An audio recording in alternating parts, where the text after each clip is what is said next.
Hi viewers, welcome to our channel. ప్రస్తుతం మనతో పాటు senior journalist Damoh Bala sir వారితో మాట్లాడదాం. నమస్కారం సార్. నమస్తే. సార్, వివేక హత్య కేసులో అప్రూవర్గా ఉన్న దస్తగిరి ఇటు షర్మిల గారి పైన సునీత గారి పైన కేసు పెట్టడం జరిగింది సార్. అంటే మొన్నటి వరకు కూడా వీళ్ళంతా ఒకటే అని అనుకున్నారు. దస్తగిరి కూడా జగన్మోహన్ రెడ్డి గారికి వ్యతిరేకంగా కూడా ఉండే.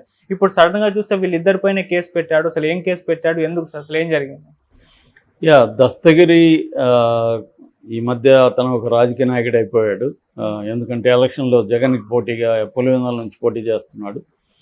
సో అదే మామూలుగా మన ఇండియన్ రాజకీయాల్లో ఏంటంటే క్రిమినల్స్ ప్రమోట్ అవుతుంటారు రాజకీయ నాయకులుగా, హంతకులు కూడా రాజకీయ నాయకులుగా అవుతుంటారు. అది జనరల్గా అయితే నార్త్ ఇండియాలో చాలా ఎక్కువ ఉంటుంది. యూపీ, బీహారు ఇలాంటి చోట్ల చాలామంది వాళ్ళే కనిపిస్తారు. ఈ మధ్య కూడా అట్లాంటి ఒక అతను ఉత్తరప్రదేశ్లో చనిపోయాడు. ఆయన 5 సార్లు ఎమ్మెల్యేగా గెలిచాడు.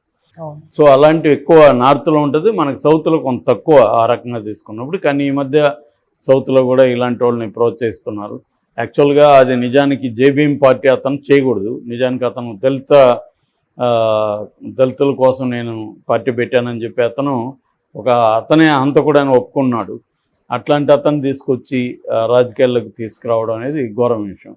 అతను ఇద్దరిని అలాగే చేశాడు. ఇక్కడ వివేకానంద రెడ్డి చంపిన దస్తగిరిని తీసుకొచ్చాడు, అక్కడ జగన్ మీద హత్యా ప్రయత్నం చేసిన అతన్ని కూడా తీసుకొచ్చాడు. నిజానికి ఒకటేమో హత్యాయత్నం కేసు, ఇంకొకరిదేమో హత్య కేసు. సో కానీ మన రాజకీయాల్లో అన్ని రకాలు నడుస్తుంటాయి. అతను కన్విక్టెడ్ కాదు కాబట్టి అతను చలామణి అవుతుంటుంది. సో ఇప్పుడు దానివల్ల అతను ఏంటంటే ఒక రకమైన తెలుగుదేశం మీడియా కానీ లేకపోతే జగన్ వ్యతిరేకంగా ఉన్న వాళ్ళందరూ కూడా అతనికి ఒక లెజిటిమేసీ ఇచ్చేశారు.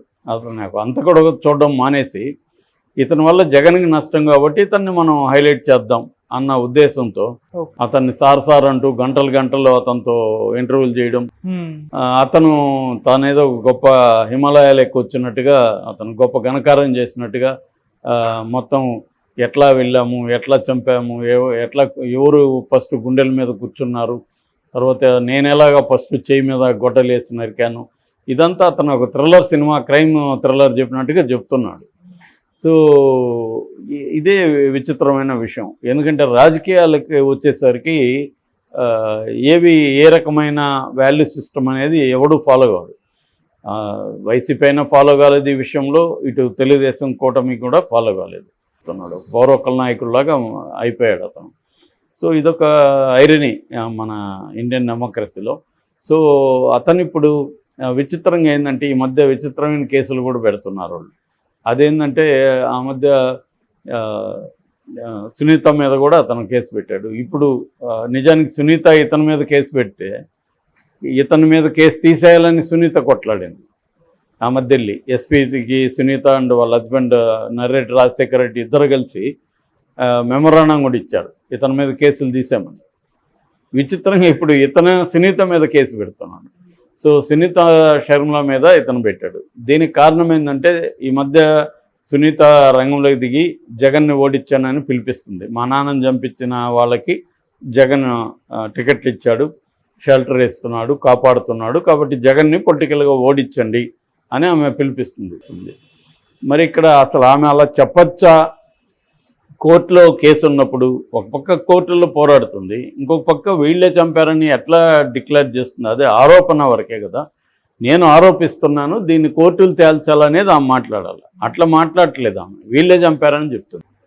సో మరి వాళ్ళే చంపినారని చెప్పడానికి ఈమెకి హక్కు ఉందా అనేది ఇక్కడ మేజర్ క్వశ్చన్. ఎందుకంటే ఒక ఆరోపణ వేరు, నిర్ధారణ వేరు. నిర్ధారణగా చెప్పాలంటే అది కోర్టులు చెప్పాలి తప్ప మనం వెళ్ళి ఎవరినో పలానావాడిని చంపాడు అని చెప్పలేము. చంపాడని ఆరోపిస్తున్నారని చెప్పచ్చు. సో అలీజిడ్లీ అంటారు అందుకని. సో అది పోయింది. ఎప్పుడైతే అది పోయిందో దాంతో నేను అప్పుడు ఇంతకుముందు కూడా చెప్పాను, ఇది వైసీపీ మరి కేసులు పెట్టట్లేదా, వీళ్ళ మీద కోర్టుకు వెళ్ళలేదా అనేది కూడా అన్నాను నేను. షర్మిల కూడా ఇప్పుడు ఆరోపిస్తుంది, ఓపెన్గా అవినాష్ రెడ్డి హంతకుడు అని ఆరోపిస్తుంది. సో దానికి వాళ్ళ దగ్గర ఏం ప్రూఫ్ లేదు, నిజానికి సిబిఐ దగ్గర ఏం ప్రూఫ్ లేదు. అందుకని అతన్ని అక్యూజన్ నెంబర్ 8గా పెట్టారు. అతనే మెయిన్గా క్యాండిడేట్ అయితే కాదు కదా సిబిఐ ప్రకారం కూడా. ఆమె ఏం చెప్తుందంటే సిబిఐ చెప్పినట్టే చెప్తున్నా. సిబిఐ చెప్పినట్టు చెప్తే దస్తగిరిని ఎందుకు దస్తగిరి A4 దస్తగిరి చంపాడని చెప్పాలి కదా ఆమె. అట్లాగే మిగతా వాళ్ళ పేర్లు చెప్పాలి కదా. అదేమి ఆమె చెప్పట్లేదు, ఆమె ఓన్లీ ఇదే చెప్తుంది. అయితే విచిత్రంగా వైసీపీ వాళ్ళు ఎవరో కూడా కంప్లైంట్లు ఇవ్వలేదు, దస్తగిరి ఇచ్చాడు. దస్తగిరి ఇస్తాడని ఎవరు ఊహించలేదు. ఎందుకంటే దస్తగిరి ఎనిమి ఎవరు? జగను. షర్మిల సునీతకి ఎనిమి ఎవరు? జగనే. మరి ఇది జగన్ మీద వీళ్ళు పోరాడుతుంటే వీళ్ళ మీద ఇతను ఎందుకు పెట్టాడు అంటే అతని ఆర్గ్యుమెంట్ ఏంటంటే ఈ కేసు వల్ల నా వ్యక్తిగత ప్రతిష్టకు భంగం కలుగుతుంది, నేను ఎన్నికల్లో నిలబడుతున్నాను, నా విజయ అవకాశాల మీద ఇది ప్రభావం చూపిస్తుంది అనేది మాట్లాడతాం. నిజానికి వాళ్ళు దస్తగిరి చంపారని దస్తగిరి పేరు ఎక్కడా తీయలేదు. వాళ్ళిద్దరి ఉద్దేశం కూడా జగన్ని ఓడించాడా. నెంబర్ 1 టార్గెట్ జగన్ వాళ్ళకి. అవినాష్ రెడ్డి కూడా టార్గెట్ కాదు, వాళ్ళ టార్గెట్ జగనే. అయితే అవినాష్ రెడ్డికి వ్యతిరేకంగా ఈమె పోటీ చేస్తుంది కాబట్టి అవినాష్ రెడ్డిని కూడా ఈమె టార్గెట్ చేసింది షర్మిల. సో ఆ రకంగా ఈమె ఎవరికి బెయిల్ ఇచ్చినా కూడా సునీత ముందు సుప్రీంకోర్టుకి వెళ్ళిపోతున్నాము.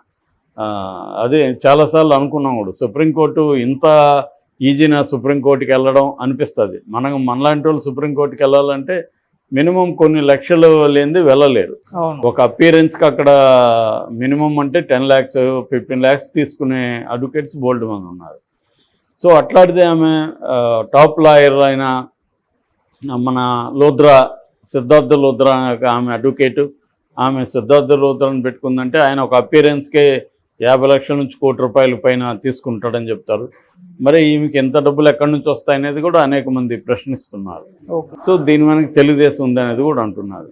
సో ఇప్పుడు ఫర్ ఎగ్జాంపుల్ లేటెస్ట్గా దేవిరెడ్డి శివశంకర్ రెడ్డికి కండిషన్ బెయిల్ ఇచ్చింది ఇక్కడ హైకోర్టు. దాని మీద ఆమె ఇప్పుడు సుప్రీంకోర్టుకి వెళ్ళింది కండిషన్ బెయిల్ క్యాన్సిల్ చేయమని. అంటే ఏ కోర్టులు బెయిల్ ఇచ్చినా ఆమె కోర్టుల మీద కూడా సుప్రీంకోర్టుకి వెళ్ళిపోతుంది. సో ఇలాంటి కాంటెక్స్ట్లో ఇతను ఎందుకు ఇచ్చాడనేది పెద్ద ప్రశ్న. అతనైతే ఇప్పుడు ఎలక్షన్ కమిషన్ కంప్లైంట్ చేశారు, వీళ్ళు కోడ్ ఉల్లంఘించారు, వ్యక్తిగతంగా ఎవరిని దూషించకూడదు, నిందలు వేయకూడదు అనేది కోడ్లో ఉంది. ఈ కోడ్ని ఉల్లంఘించారు కాబట్టి వీళ్ళ మీద చర్య తీసుకోండి అని వెళ్ళాడు. తర్వాత ఎలక్షన్ కమిషన్ కూడా వార్నింగ్ ఇస్తున్నాడు దస్తగిరి, మీరు తీసుకుపోతే నేను హైకోర్టుకి వెళ్తాను. అతనికి కూడా కోర్టులకు వెళ్ళడం అనేది చాలా సులభమైపోయింది, హైకోర్టులకు వెళ్ళిపోతున్నాడు అతను. ఈయన దొరికాడు కాబట్టి. ఎవరు మన జడ శ్రవణ్ కుమార్ అడ్వకేట్, మేబీ ఆయనకి ఏమన్నా ఫ్రీగా వాదిస్తున్నాడా లేదా ఆయన దస్తగిరి దగ్గర ఇంకా డబ్బులు ఉంది, ఆ హత్య అమౌంట్ కూడా మొత్తం ఆయనకి ఇచ్చినాడా, నాకు ₹1 కోటి అడ్వాన్స్ ఇచ్చాడని చెప్తున్నారు, మొత్తం రికవరీ చేయలేదు. మరి ఆ డబ్బులు ఏమైనా ఉందా? తర్వాత అతను అనేక పంచాయతీలు కూడా చేశాడు. కాళహస్తిలో ఒక వక్ఫ్ భూములకు సంబంధించిన ముస్లిం ల్యాండ్కి సంబంధించి చేశాడు. తర్వాత రైల్వే కోడూరులోకి వెళ్ళి 3 షాపుల్ని లాక్ చేయించాడు. అట్లాగే ల్యాండ్ పంచాయతీలు, అనేక పంచాయతీలు అతను సెటిల్మెంట్లు ఇవన్నీ చేస్తున్నాడు. ఎందుకంటే అతనికి సెక్యూరిటీ ఒక 5 మంది పోలీసులు ఉన్నారు, గన్స్ ఉంటాయి. వీళ్ళని తీసుకొని ఎక్కడికి వెళ్ళినా అవతలోడు భయపడతాడు కదా, ముందు ఒక గన్మెన్ పెట్టుకొని వెళ్తే. అందువల్ల అది ఉపయోగించుకొని నేను ఎవడనుకుంటున్నావు, వివేకాన్ని చంపిన నేను అవతల వాళ్ళకి చెప్పడం, ఇవన్నీ చేస్తున్నారని పోలీసులు వైసీపీ వీళ్ళు ఆరోపిస్తున్నారు. సో అతను కూడా అవన్నీ వాటిలో కొన్ని చేశాను నేను, కానీ నేను అలా చేయలేదు ఇలా చేశానని కూడా చెప్తున్నాడు. సో ఇప్పుడు అతను హైకోర్టుకి వేస్తానని కూడా ఒక వార్నింగ్ ఇచ్చాడు ఈసీకి. మీరు కానీ చర్య తీసుకుపోతే మరి ఈసీ ఎలాంటి నిర్ణయం తీసుకుంటుందనేది చూడాలి మనం. Okay sir, thank you so much.